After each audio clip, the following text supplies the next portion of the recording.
The Power of Concentration by Theron Q. Dumont. Lesson 5. How Concentrated Thought Links All Humanity Together. It is within your power to gratify your every wish. Success is the result of the way you think. I will show you how to think to be successful. The power to rule and attract success is within yourself. The barriers that shut these off from you are subject to your control. You have unlimited power to think, and this is the link that connects you with your omniscient source. Success is the result of certain moods of mind or ways of thinking. These moods can be controlled by you and produced at will. You have been evolved to what you are from a lowly atom because you possess the power to think. This power will never leave you, but will keep urging you on until you reach perfection.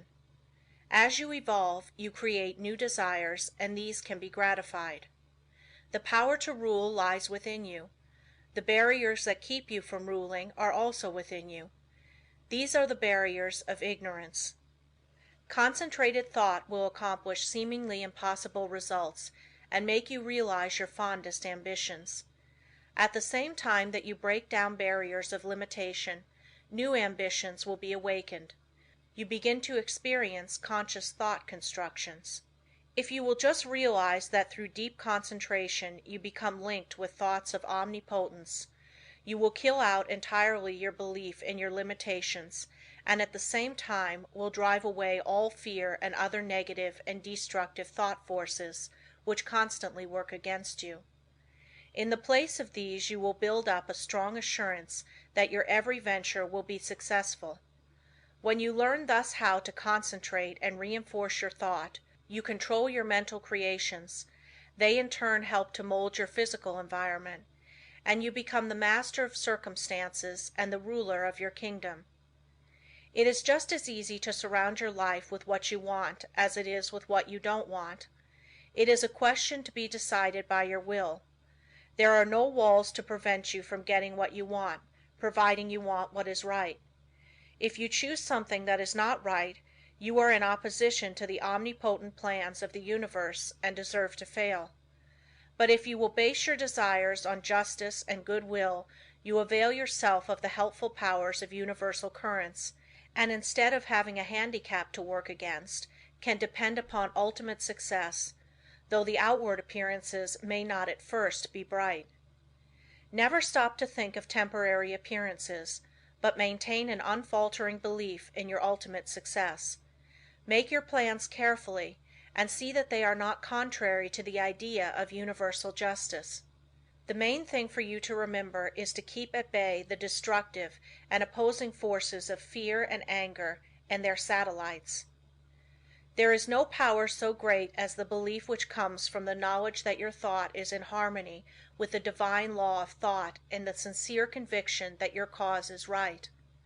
You may be able seemingly to accomplish results for a time even if your cause is unjust, but the results will be temporary, and in time you will have to tear down your thought edifice and build on the true foundation of right.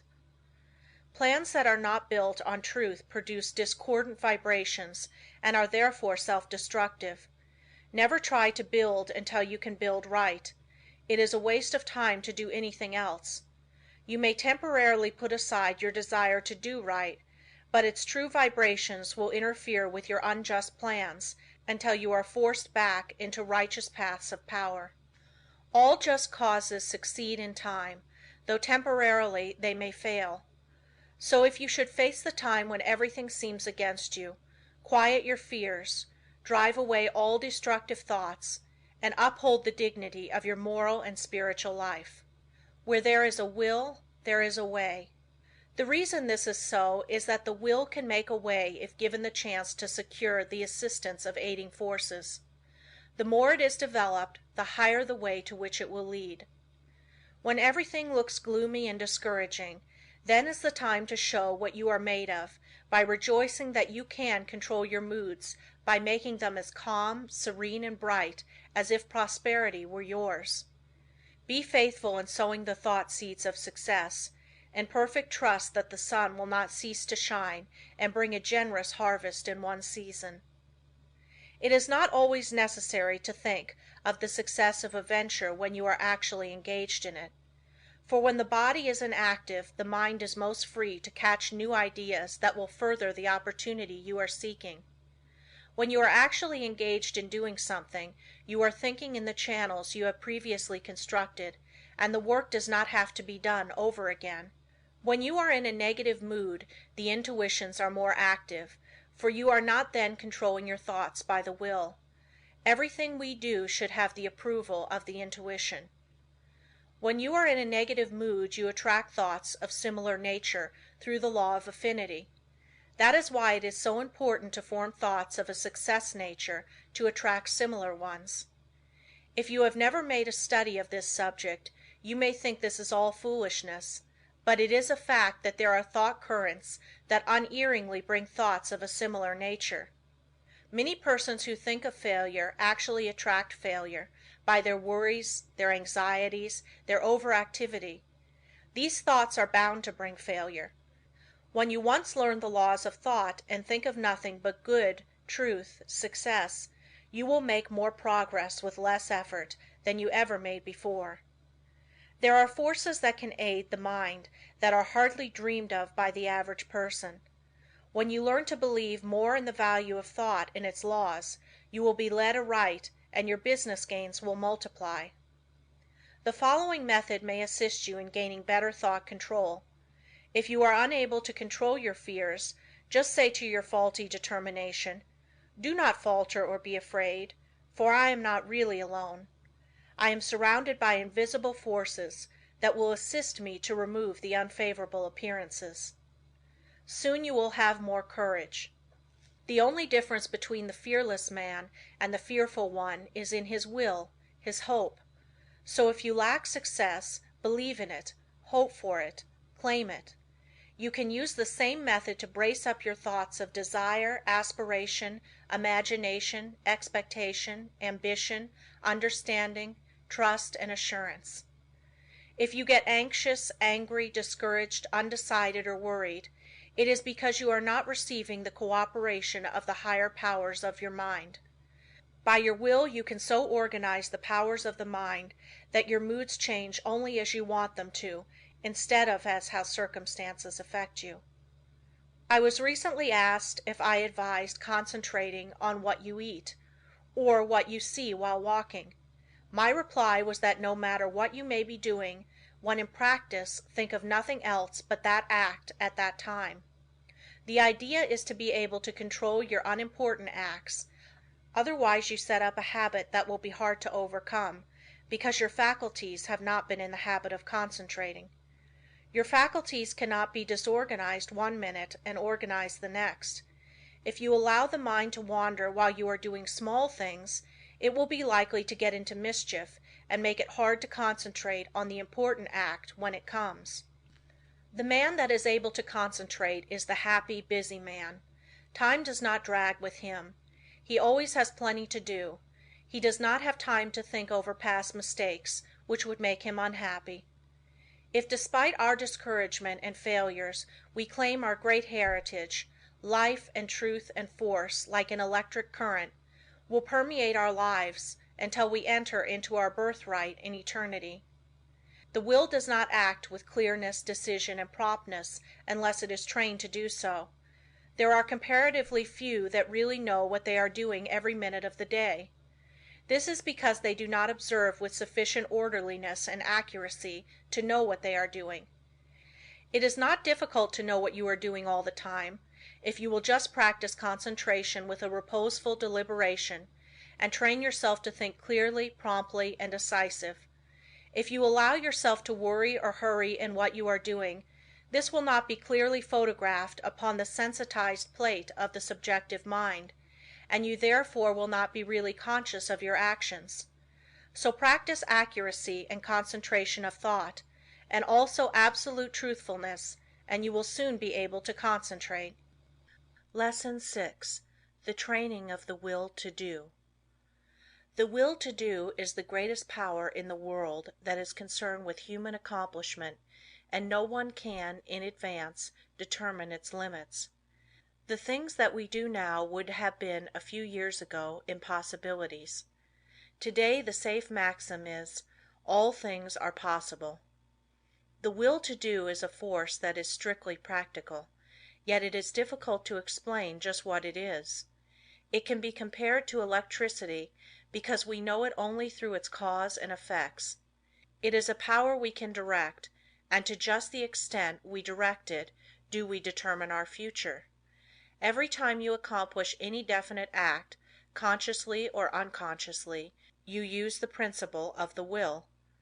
You can will to do anything whether it is right or wrong, and therefore the way you use your will makes a big difference in your life. Every person possesses some will to do. It is the inner energy which controls all conscious acts. What you will to do directs your life forces. All habits, good or bad, are the result of what you will to do. You improve or lower your condition in life by what you will to do. Your will has a connection with all avenues of knowledge, all activities, all accomplishment. You probably know of cases where people have shown wonderful strength under some excitement, similar to the following. The house of a farmer's wife caught on fire. No one was around to help her move anything. She was a frail woman and ordinarily was considered weak. On this occasion she removed things from the house that it later took 3 men to handle. It was the will to do that she used to accomplish her task. Genius is but a will to do little things with infinite pains. Little things well done open the door of opportunity for bigger things. The will accomplishes its greater results through activities that grow out of great concentration in acquiring the power of voluntary attention to such an extent that we can direct it where we will, and hold it steadily to its task until our aim is accomplished. When you learn so to use it, your willpower becomes a mighty force. Almost everything can be accomplished through its proper use. It is greater than physical force because it can be used to control not only physical but mental and moral forces. There are very few that possess perfectly developed and balanced willpower, but those who do easily crush out their weak qualities. Study yourself carefully. Find out your greatest weaknesses and then use your willpower to overcome it. In this way eradicate your faults one by one until you have built up a strong character and personality. Rules for improvement. A desire arises. Now think whether this would be good for you.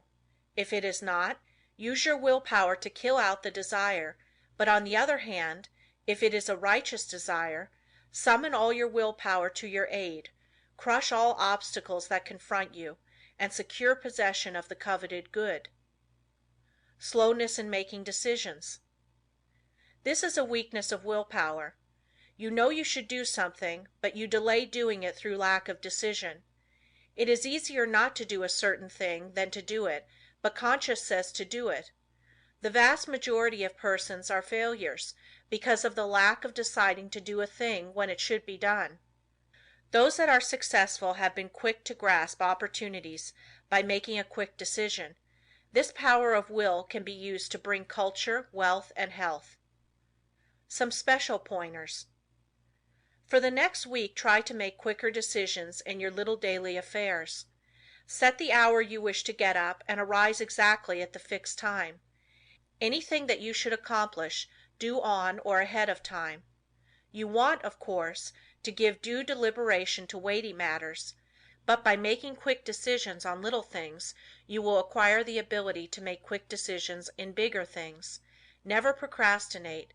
Decide quickly one way or the other, even at the risk of deciding wrong. Practice this for a week or two and notice your improvement. The lack of initiative. This too keeps many men from succeeding. They have fallen into the way of imitating others in all that they do. Very often we hear the expression, "He seems clever enough, but he lacks initiative." Life for them is one continuous grind. Day after day they go through the same monotonous round of duties, while those that are getting along are using their initiative to get greater fullness of life. There is nothing so responsible for poverty as this lack of initiative. this power to think and do for ourselves. You are as good as anyone. You have willpower, and if you use it, you will get your share of the luxuries of life. So use it to claim your own. Don't depend on anyone else to help you. We have to fight our own battles. All the world loves a fighter, while the coward is despised by all. Every person's problems are different, so I can only say, analyze your opportunities and conditions and study your natural abilities. Form plans for improvement and then put them into operation. Now, as I have said before, don't just say, I'm going to do so and so, but carry your plan into execution. Don't make an indefinite plan, but a definite one, and then don't give up until your object has been accomplished. Put these suggestions into practice with true earnestness, and you will soon note astonishing results, and your whole life will be completely changed. An excellent motto for one of pure motives is, "Through my willpower I dare do what I want to." You will find this affirmation has a very strengthening effect. The spirit of perseverance. The spirit of stick-it-to-itiveness is one that wins. Many go just so far and then give up, whereas if they had persevered a little longer they would have won out. Many have much initiative, but instead of concentrating it into one channel, they diffuse it through several, thereby dissipating it to such an extent that its effect is lost. Develop more determination, which is only the will to do, and when you start out to do something, stick to it until you get results. Of course, before starting anything, you must look around and see what the finish leads to. You must select a road that will lead to somewhere, rather than nowhere. The journey must be productive of some kind of substantial results. The trouble with so many young men is that they launch enterprises without any end in sight. It is not so much the start as the finish of a journey that counts. Each little move should bring you nearer the goal which you planned to reach before the enterprise began. Lack of perseverance is nothing but the lack of the will to do. It takes the same energy to say, "I will continue," as to say, "I give up." Just the moment you say the latter, you shut off your dynamo, and your determination is gone. Every time you allow your determination to be broken, you weaken it. Don't forget this. Just the instant you notice your determination beginning to weaken, concentrate on it, and by sheer willpower, make it continue on the job. Never try to make a decision when you are not in a calm state of mind. If in a quick temper, you are likely to say things you afterwards regret. In anger, you follow impulse rather than reason. No one can expect to achieve success if he makes decisions when not in full control of his mental forces. Therefore, make it a fixed rule to make decisions only when at your best. If you have a quick temper, you can quickly gain control over it by simple rule of counting backwards. To count backwards requires concentration, and you thus quickly regain a calm state. In this way you can break the temper habit. It will do you a lot of good to think over what you said and thought the last time you were angry. Persevere until you see yourself as others see you.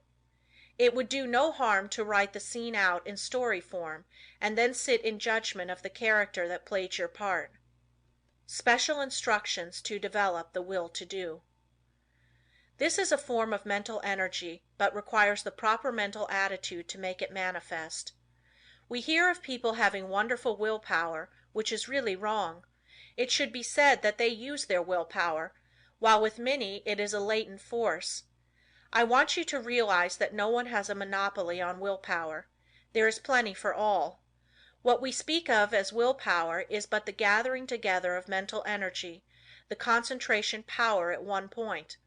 So never think of that person as having a stronger will than yours. Each person will be supplied with just that amount of willpower that he demands. You don't have to develop willpower if you constantly make use of all you have, and remember the way in which you use it determines your fate, for your life is molded to a great extent by the use you make of your will. Unless you make proper use of it, you have neither independence nor firmness. You are unable to control yourself and become a mere machine for others to use. It is more important to learn to use your will than to develop your intellect. The man that has not learned how to use his will rarely decides things for himself, but allows his resolutions to be changed by others. He fluctuates from one opinion to another, and of course does not accomplish anything out of the ordinary, while his brother with the trained will takes his place among the world's leaders. Lesson 7.